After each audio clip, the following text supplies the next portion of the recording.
샬롬 반갑습니다. 성도 여러분, 4월 23일 주의 날 예배에 참석하신 여러분들을 주님의 이름으로 축복하고 환영합니다. 오늘 우리에게 주시는 하나님의 말씀은 사무엘하 22장 1절에서 7절까지의 말씀입니다. 사무엘하 22장 1절에서 7절까지의 말씀 우리 같이 한 목소리로 합독하도록 하겠습니다. 시작. 여호와께서 다윗을 모든 원수의 손과 사울의 손에서 구원하신 그 날에 다윗이 이 노래의 말씀으로 여호와께 아뢰어 이르되 여호와는 나의 반석이시요 나의 요새시요 나를 위하여 나를 건지시는 자시요 내가 피할 나의 반석의 하나님이시요 나의 방패시요 나의 구원의 뿌리시요 나의 높은 망대시요 그에게 피할 나의 피난처시요 나의 구원자시라 나를 폭력에서 구원하셨도다. 내가 찬송받으실 여호와께 아뢰리니 내 원수들에게서 구원을 받으리로다. 사망의 물결이 나를 애우고 불의 창수가 나를 두렵게 하였으며 스올의 줄이 나를 두르고 사망의 올무가 내게 이르렀도다. 내가 환난 중에서 여호와께 아뢰며 나의 하나님께 아뢰었더니 그가 그의 성전에서 내 소리를 들으시며 나의 부르짖음이 그의 귀에 들렸도다. 아멘. 저는 오늘 이 말씀을 가지고 다윗의 찬양 가사라는 제목으로 하나님의 은혜를 나누고자 합니다. 성도 여러분, 우리는 매주 예배 드릴 때 찬양으로 예배를 시작합니다. 그렇죠? 예배 시간에 부르는 찬양을 부를 때 여러분들은 감동이 되십니까? 저는 찬양의 가사의 내용을 묵상하면서 부르다 보면 그 가사에 은혜 받고 감동을 받을 때가 참 많이 있습니다. 여러분들도 마찬가지일 줄 믿습니다. 자, 오늘 본문 이 사무엘하 22장은 다윗의 삶 속에서 기뻤던 순간의 기록입니다. 전체 사무엘하는 24장으로 기록되어 있습니다. 그 중에서 이 22장에서는 다윗의 이야기를 이제 마무리 지어가는 과정 가운데 다윗의 삶 속에서 가장 기쁘게 주님을 찬양했던, 그죠?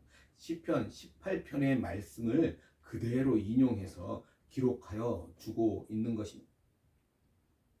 자, 다윗의 시편 18편을 보면 그 찬양의 말씀들을 쭉 기록하고 있어요. 주님을 찬양한 날이 정확하게 언제인지 알 수는 없지만 아마도 주님께서 다윗을 이스라엘의 왕으로 세우시고, 그죠?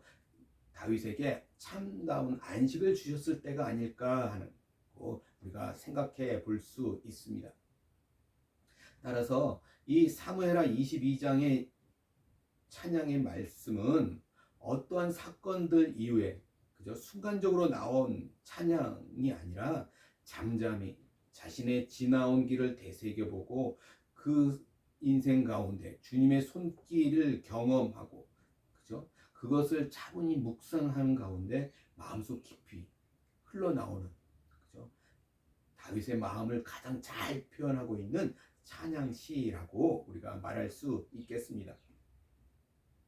그렇습니다. 이것은 다윗의 승전가이고 다윗의 노래이고 또 시이고 그리고 다윗의 찬양이라는 것입니다.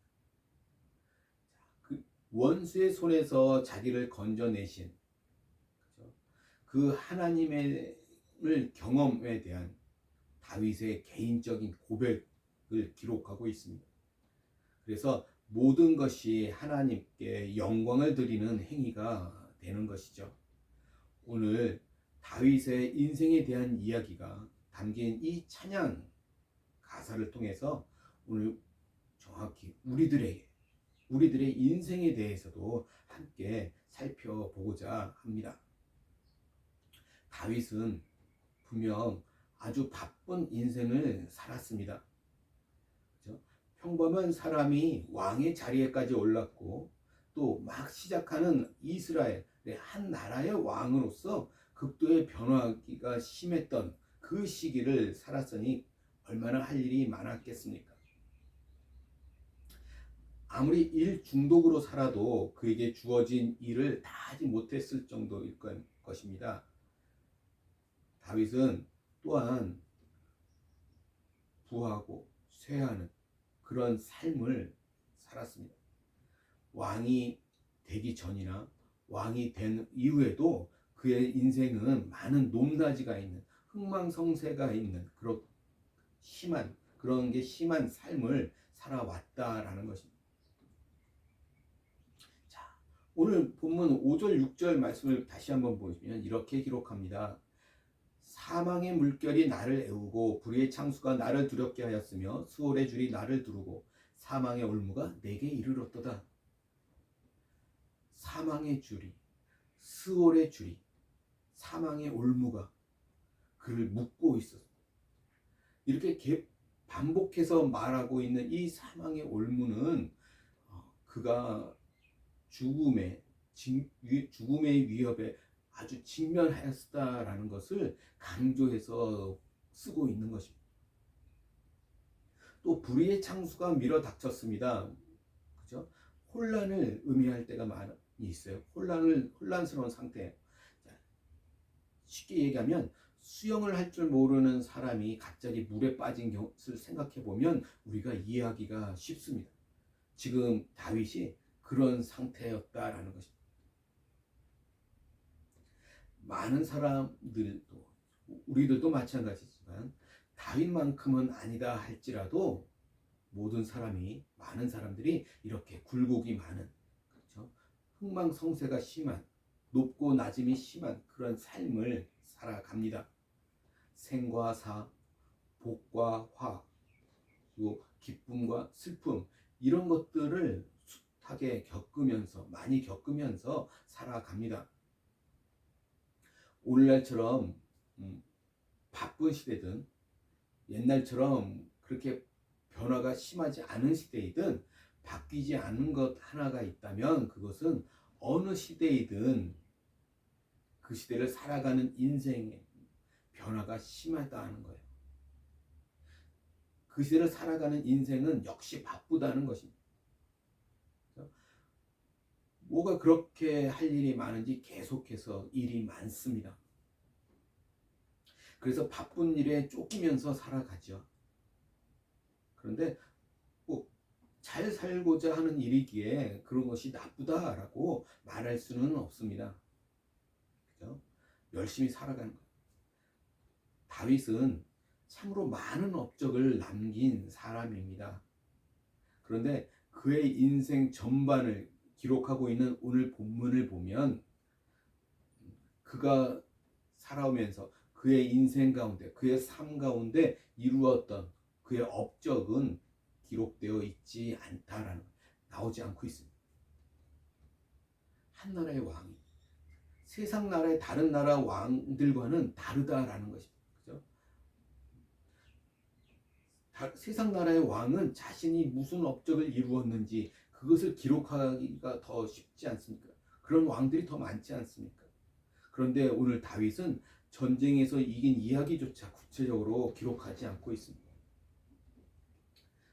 그죠?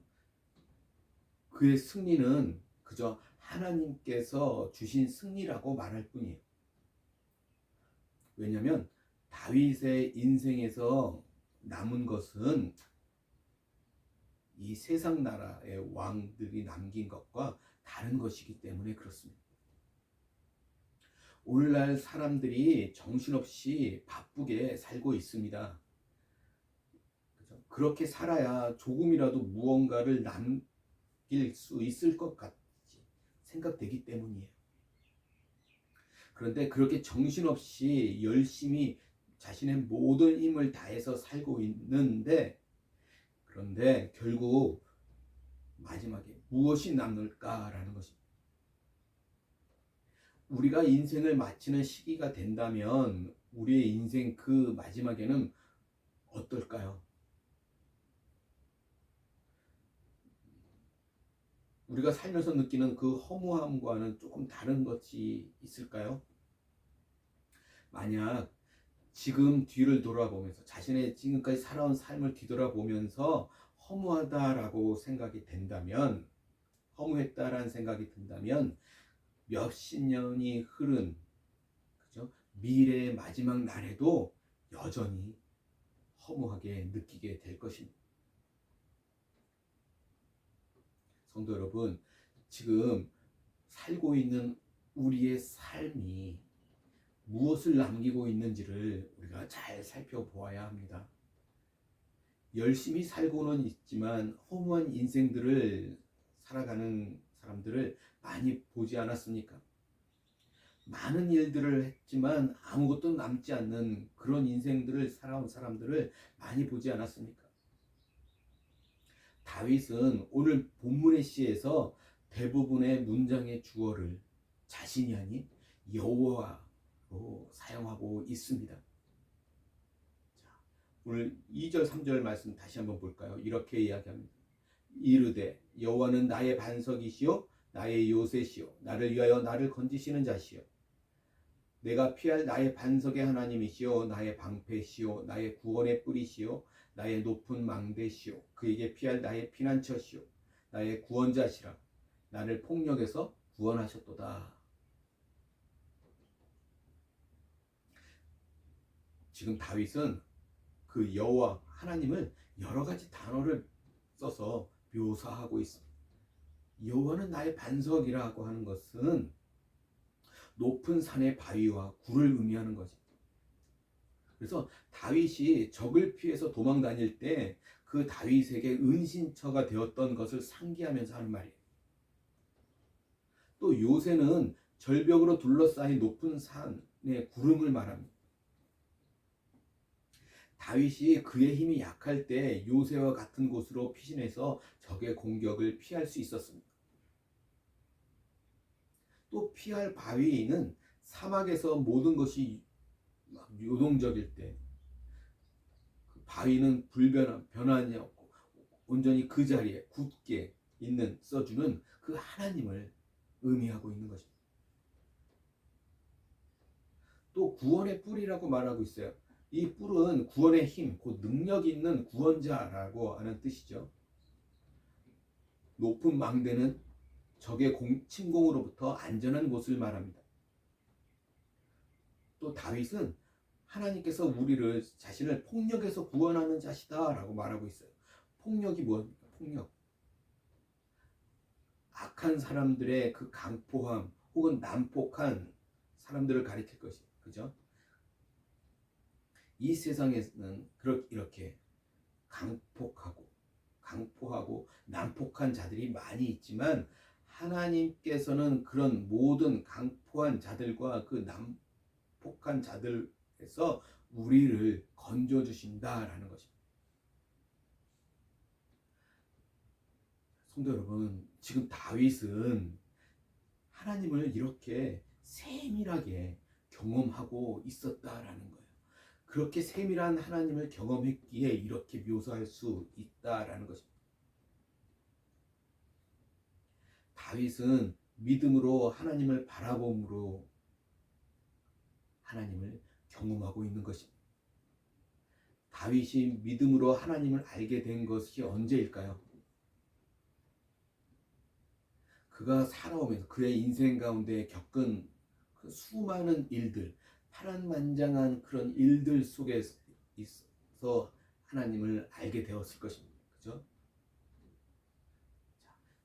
파란만장한 인생이 결코 나쁜 것이 화가 아닙니다.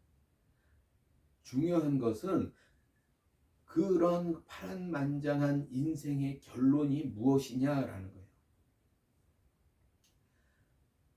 파란만장한 사건 그 하나하나를 겪을 때마다 그에게 무엇이 남았는가가 중요하다라는 것입니다.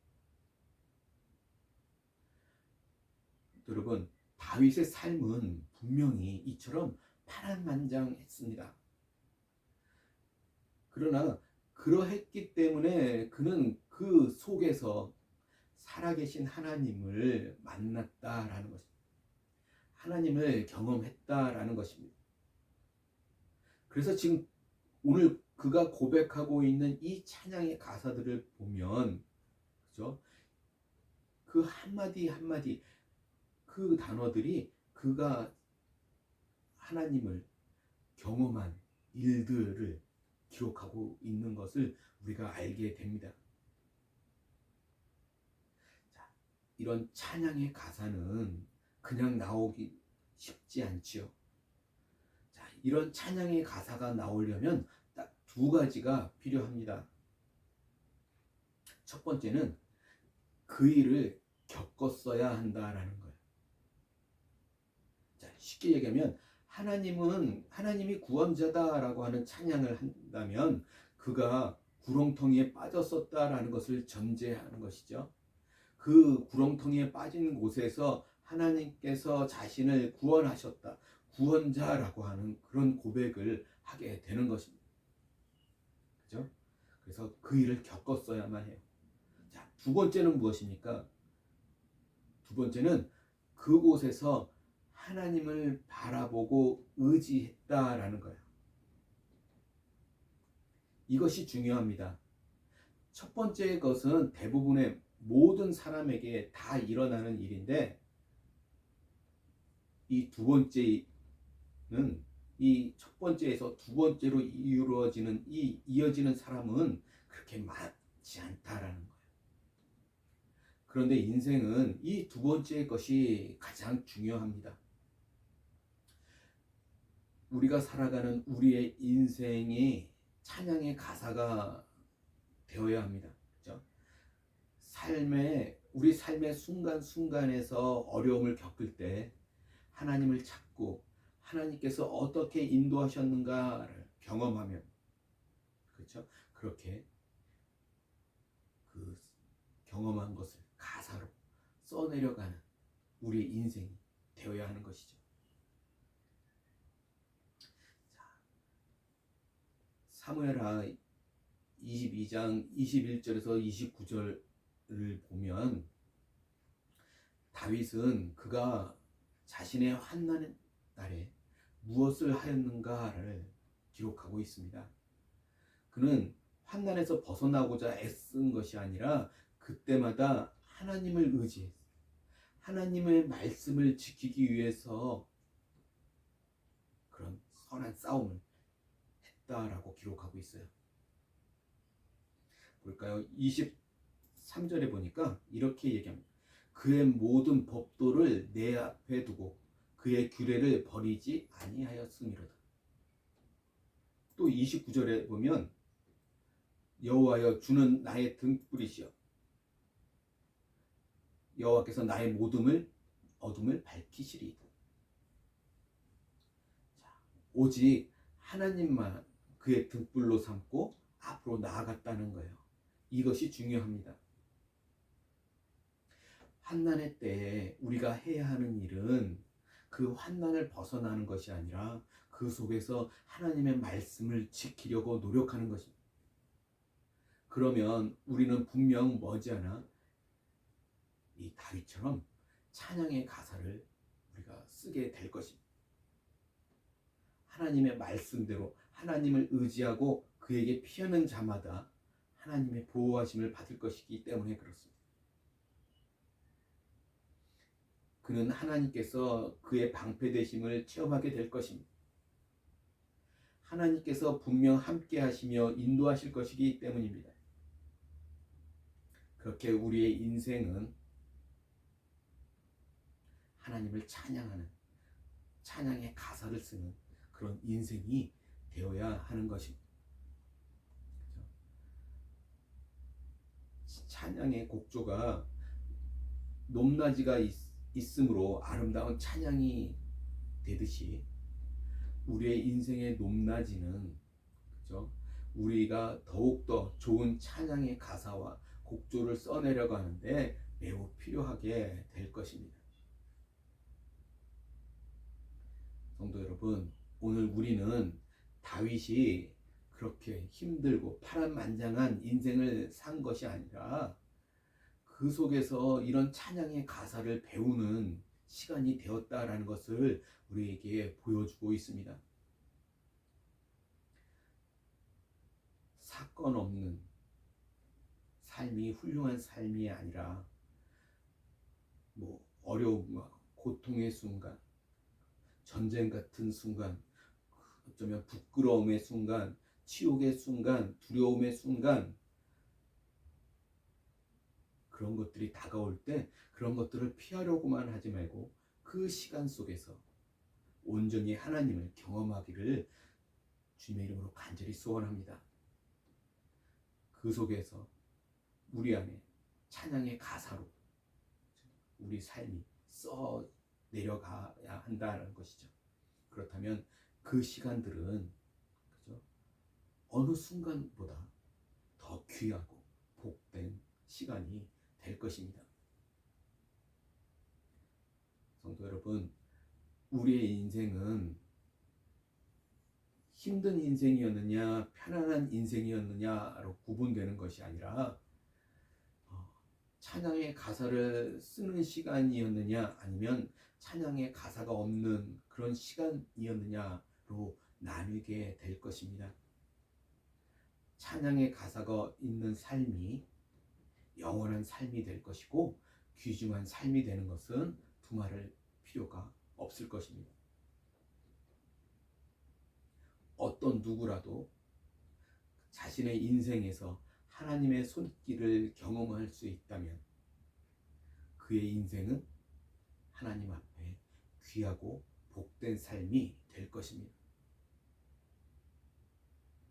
정직하게 하나님을 찾는 자가 하나님을 만날 것이고 겸손히 하나님을 찾는 자가 하나님을 만날 것입니다.